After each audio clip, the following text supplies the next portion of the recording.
எல்லாம் சரிங்க. தேர்தல் பத்திரம் அப்படின்னா என்ன அப்படின்றத பார்க்கலாம். அரசியல் கட்சிகள் தனி நபரோ அல்லது நிறுவனங்களோ நன்கொடை கொடுப்பதற்கு பதிலாக ரொக்கமாகவோ அல்லது காசோலை செக்காகவோ கொடுக்காம தேர்தல் நிதி பத்திரம் மூலமாக நன்கொடை அளிக்கும் திட்டத்தை பாஜக தலைமையிலான தேசிய ஜனநாயக கூட்டணி அரசு கடந்த 2017-18 ஆண்டு மத்திய பட்ஜெட்ல அறிவித்தது.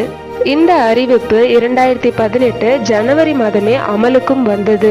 இதன் மூலமாக SBI பேங்க்ல ரூபாய் 1000, 10,000, லட்சம், 10 லட்சம் என கோடி ரூபாயிலும் தேர்தல் பத்திரங்கள் வெளியிடப்பட்டன.